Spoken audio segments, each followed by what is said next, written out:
मुंह लगाने से सिर पर चढ़ेगा ही। किसी ने नैहर ससुराल की बात क्यों करेगा वह। मजली भाभी माँ की दुलारी बहू है। माँ तमक कर बाहर आई। सिरचन, तुम काम करने आए हो, अपना काम करो। बहुओं से बात बतकुट्टी करने की क्या जरूरत है। जिस चीज की जरूरत हो मुझसे कहो। सिरचन का मुंह लाल हो गया। उसने कोई जवाब नहीं दिया। बांस में टंगे हुए अधूरे चीक में फंदे डालने लगा। मानू पान सजाकर बाहर बैठखाने में भेज रही थी। चुपके से पान का एक बीड़ा सिरचन को देती हुई इधर उधर देखकर बोली, सिरचन दादा, काम काज का घर। 5 तरह के लोग 5 किस्म की बात करेंगे। तुम किसी की बात पर कान मत दो। सिरचन ने मुस्कुराकर पान का बीड़ा मुंह में ले लिया।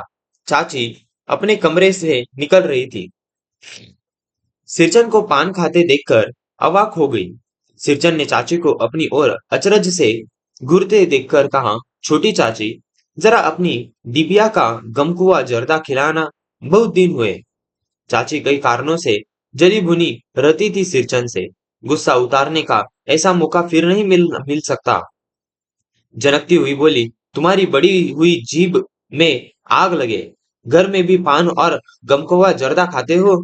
चटोर कही के। मेरा मेरा कलेजा धड़क उठा। हो गया सत्यानाश। बस सिरचन की उंगलियों में सुतली के फंदे पड़ गए।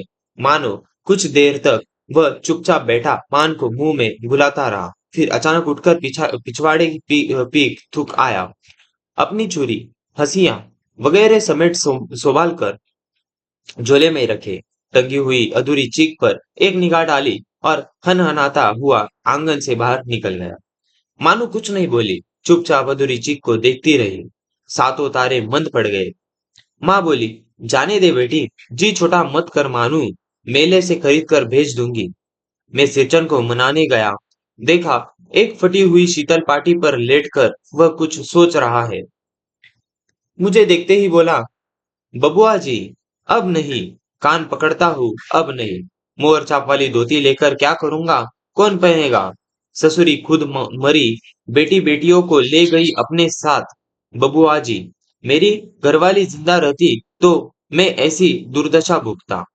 यह शीतल पाटी उसी की बुनी हुई है। इस शीतल पाटी को छूकर कहता हूँ,